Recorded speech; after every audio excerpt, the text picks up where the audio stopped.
Me desperté con un dolor en la ciática, no le hice mucho caso y al querer subir la escalera pues se me presentó esta crisis que me da mucha pena.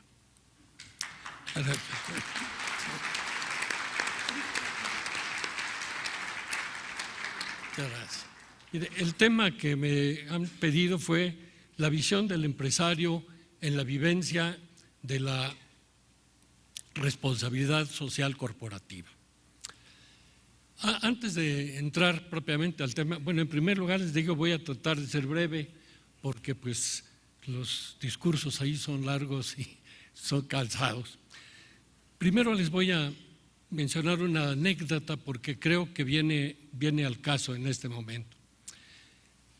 Hace ya muchos años, probablemente en el año de 1985-86, asistí a un evento de este tipo en la USEM y como es costumbre se leyó por ahí mi currículum y en el currículum mencionaban que llevaba yo 20 años de pertenecer a la USEM.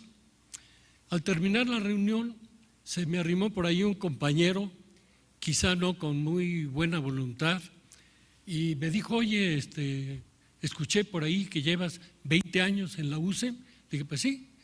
Y me dijo, ¿y no tienes nada mejor que hacer? Me dijo.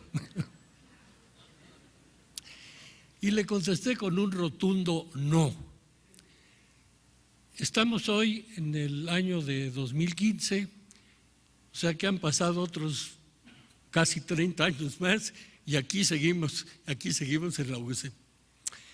¿Y por qué estoy en la USEM? Pues porque yo estoy profundamente convencido que la empresa juega un papel de enorme trascendencia de cómo se desempeña la vida social. Me dio una enorme alegría que en el seminario Caritas et Veritate, que se celebró algún tiempo, hicieron un reconocimiento importante de la empresa. Y muy justo porque la empresa, siento muy profundamente pues que la sociedad está tremendamente influida de cómo nos comportamos los empresarios. Nos decía Peter Drucker que la sociedad iba a estar fuertemente influida dependiendo de cómo fueran sus empresas. Y no le faltaba razón. Yo pienso que en una sociedad en donde sus empresas sean honestas, responsables, respetuosas de las personas, pues es muy probable que la sociedad en ese lugar pues sea una sociedad que se conduzca de esa manera. Y también por el contrario, en una sociedad en la que la mayoría de sus empresas sean corruptas, irresponsables, que engañen a sus consumidores, al fisco, seguramente también a sus trabajadores y proveedores, pues esa sociedad será una que padezca de esos mismos falta de valores. También estoy profundamente convencido que los principios de doctrina social son la respuesta y el camino para la construcción de una sociedad más justa y más humana. Yo siento que es la perla escondida del Evangelio. Es imposible, a mi juicio, concebir una sociedad sana y armónica en donde no existan los principios de respeto a la dignidad de la persona, la justicia, la solidaridad, el bien común y tantos otros valores que, si bien son patrimonio de la Iglesia, son también en sí valores humanos fundamentales. También a través de mis muchos años de trabajo he podido constatar que la vivencia de estos principios hacen que las empresas y las instituciones sean lugares donde hay paz, donde hay armonía y donde hay posibilidades de realización personal. Y también, tristemente, estoy convencido que los millones de seres que trabajan en el mundo y sus familias van a conseguir realizarse como personas o a frustrar sus vidas dependiendo de cómo sean sus empresas. Da tristeza, decía, comprobar que desgraciadamente una gran parte de las empresas a nivel mundial no tienen una idea clara de su responsabilidad social y violan los grandes valores, engañando, abusando a sus clientes, a sus consumidores, a sus proveedores y a sus trabajadores. Por ello, pues también estoy convencido que la difusión de los principios de doctrina social, o sea, el trabajo que hacen varias instituciones como la USEM, UNIAPAC, Hipnosoc y otras, son de enorme trascendencia porque descubren y porque apoyan una vida de trabajo que se convierte en grandes beneficios para muchos. Comentando un poco sobre nuestras experiencias en el grupo, tendría que decir que si bien durante los 10 primeros años de nuestra fundación nos movíamos con los valores familiares, los valores de la escuela, no fue sino hasta 10 años después cuando empezamos a conocer y a entender los principios de doctrina social. Afortunadamente, cuando empezamos a caer en cuenta de su importancia, nuestro presidente y director general aquí presente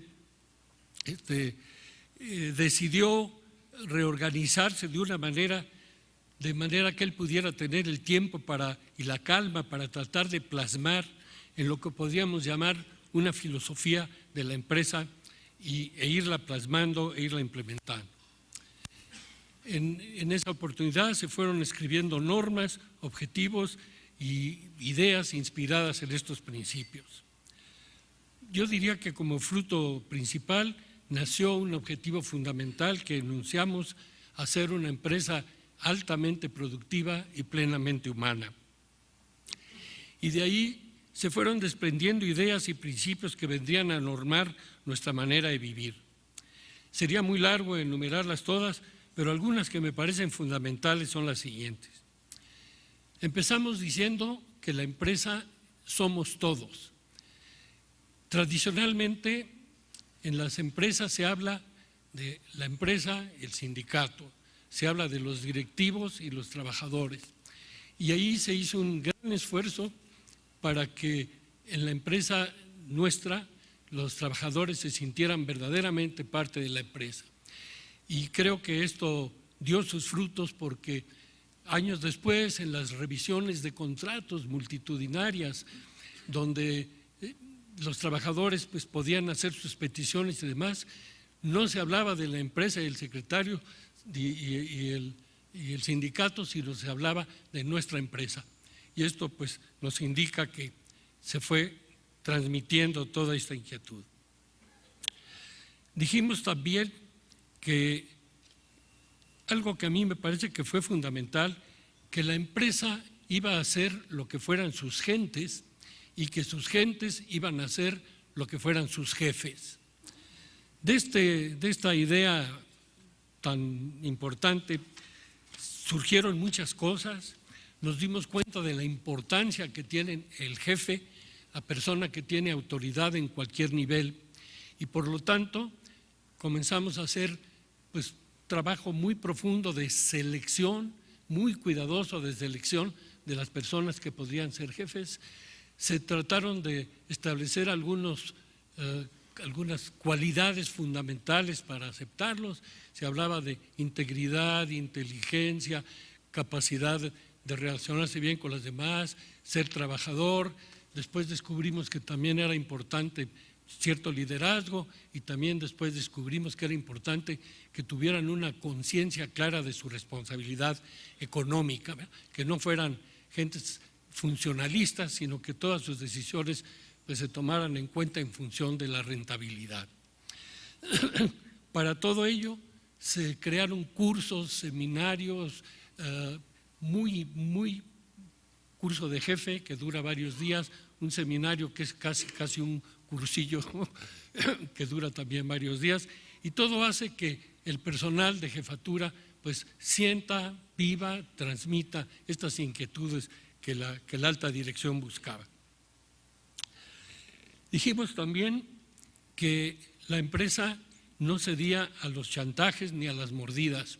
hubo una conciencia de no entrar a la corrupción generalizada que desgraciadamente privaba. Y nos defendimos muchísimo, no le dábamos mordidas a los policías de la Policía Judicial y de Caminos, nos levantaban infracciones, cancelábamos las infracciones. En Hacienda nos detenían las maquinarias y demás, pero siempre nos mantuvimos con ese principio que yo creo que fue muy, muy beneficioso.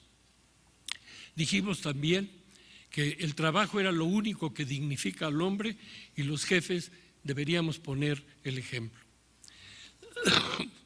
Y algo muy importante, descubrimos que la involucración, la participación del personal era una condición indispensable para que la gente verdaderamente se sintiera parte de la empresa. Este concepto de participación es indispensable, es algo que sentimos que si no se consigue, tampoco se puede conseguir nada de lo demás. Entender este concepto nos tomó un poquito de tiempo y ha sido, a mi juicio, un ingrediente fundamental para hacer esa empresa que anhelamos. La participación no es fácil, tiene varias etapas, la de información, comunicación, participación funcional, participación en las utilidades, participación en la propiedad. Pero el punto principal, fundamental, que descubrimos es la primera parte, la información. Si queremos verdaderamente hacer una empresa con alma, necesitamos tener la constancia de informar a la gente. Informar, decía, es muy difícil, primero porque pues, se requieren estrategias, pizarrones, juntas, etcétera, para que se lleve a cabo. Se requiere una decisión firme y formal de la dirección de verdaderamente informar, que no sea una llamarada de petate, sino que sea una filosofía. Luego, informar es difícil porque hay que informar la verdad. Las verdades a medias son las peores mentiras. Las gentes tienen una sensibilidad enorme para detectar cuándo se les quiere manipular y cuándo verdaderamente se les quiere involucrar. Y luego la información es difícil también porque al principio no nos creen. Nos dicen, sí, cómo no, así le dijeron a mi hermana. Y toma tiempo, y toma años, cuando la gente que entra cerrada, desconfiada, comienza a abrirse y comienza a decir, pues sí es verdad y sí, y va haciendo. Y hay un momento en que entonces ya las personas hablan, se involucran y es cuando se puede permitir que exista la participación funcional, donde van a hacer no solamente su trabajo, sino también tomar decisiones ya que muchas veces serían tomadas por los jefes. Hay una muy profunda satisfacción cuando se aprecia que estos principios van funcionando. Es muy alentador comprobar que muchas personas van creciendo, se van realizando, actúan precisamente como parte de la empresa. También toda esta filosofía, llamémoslo, tiene sus momentos muy difíciles en los que se pone a prueba la sinceridad de estas intenciones. Sería largo comentarles, en el año de 1982, recordarán ustedes que tuvimos un señor presidente que en gloria esté, que nos dejó un problema de crisis espantoso y en el grupo pues nos encontramos que teníamos más de 1000 rutas de ventas que no estaban llegando a sus mínimos de venta. Según las teorías empresariales, lo lógico era cerrar esas rutas, despedir a 1000 personas, 1000 vendedores, 100 supervisores, parar 1000 camiones. No lo hicimos. Sería largo explicarles. La Providencia nos ayudó, abrimos una nueva línea de productos, Tía Rosa, que seguramente conocen, les cambiamos el uniforme y pintamos los camiones. No es tan fácil como les dije, pero logramos no echar fuera 1000 personas, 100 supervisores, etc. Años después, en el 95, la famosa crisis de tequila, nuestros asesores de Arthur D. Little Nos dijeron que teníamos varias áreas de oportunidad, problemones. El primero era muy sencillo, toda la cuestión de sistemas que estábamos muy atrasados. Nos costó mucho tiempo y mucho dinero, pero lo arreglamos. Pero la segunda área de oportunidad nos dijo que nos sobraban cerca de 5,000 trabajadores, dentro de los cuales pues la mayoría eran jóvenes recién reclutados y demás. Pues debo decirles que tampoco separamos a los 5,000, tomamos muchísimas medidas, nos costó dinero. Yo sentí un gran apoyo de mi consejo pues para actuar como deberíamos actuar, y la realidad es que nos fue muy bien. Al cabo del tiempo pues tuvimos al personal capacitado para todo el crecimiento que se nos vino. Hay momentos también en los que se nos llena de alegría el corazón, y para terminar les comento brevemente dos cosas. Bien, 1950 y tantos, siendo yo gerente de la planta de Guadalajara, yo le hacía un poquito de todo, de jefe de personal y demás, y me tocó pues poner un anuncio para reclutar trabajadores de producción. Y entre los candidatos que estaba yo entrevistando me llegó por ahí un muchacho de unos 17, 18 años, que al sentarse para platicar me dijo, yo era joven, me dijo, oiga joven, fíjese que no lleno los requisitos del periódico, yo nomás estudié hasta quinto año. Le dije, oye, pues perdóname, pues estudia el sexto. Y no, señor, por favor y por favor. Y me rogó que me convenció, y le di el trabajo, y entró como asistente de sanidad a producción. Esto fue 1956 o algo así. 40 años después me llama este señor por teléfono, estaba yo en mi oficina en Azcapotzalco, y me dice, oiga, joven Roberto, quisiera ir a visitarlo para darle las gracias porque me acabo de jubilar. Bueno, pues lo recibí ahí en la oficina, llegó con su esposa y me venía a dar las gracias. Le digo, pues yo las gracias se los doy a usted se echó ahí 40 años en la empresa. Dice, no, mire, le vengo a dar las gracias por esto. Yo entré, como usted se acuerda, casi de barrendero. Pues me acabo de jubilar como hornero del primer turno, es decir, recorrí toda la escala para llegar al puesto de mayor importancia en producción. Segundo, le voy a decir, tengo mi casita propia. Hombre, pues qué bueno. Le voy a decir, tuve 5 hijos, los 5 son profesionistas. Una es dentista, me platicó. Luego me dijo, también le voy a decir otra cosa, tengo mis accioncitas. Dice, ¿se acuerda usted que nos vendían acciones? Y pues yo tengo mis accioncitas. Y sabe que también vivo con mi misma vieja.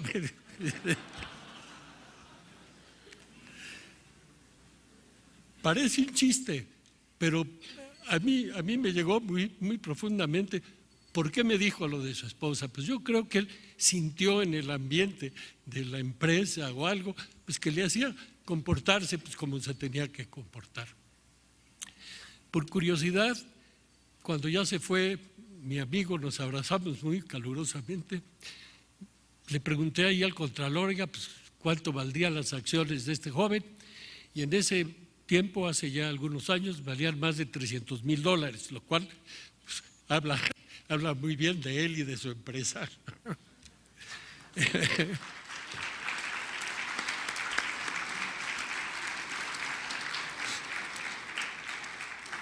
Y les comento otra que también me dio mucha alegría. Cuando comenzamos a adquirir empresas en otros países, sobre todo en los Estados Unidos, pues lógicamente entendimos que iba a ser muy difícil transmitir nuestra filosofía pues a estas organizaciones, máxime que se trataban de empresas muy importantes, con miles de trabajadores, con cientos de directivos de muy alto nivel, pues que tenían otras maneras de pensar. Y desde luego pues tuvimos que ir planeando una estrategia para tratar pues de transmitir nuestra filosofía, por decir, a esos lugares. Dentro de estos planes, hace algunos pocos años, pensamos invitar a 100 de los más altos funcionarios de la ex empresa Weston que adquirimos Nueva York, Pensilvania, toda esa zona, y llevarlos a una reunión de 3 días. Lo hicimos en La Antigua, en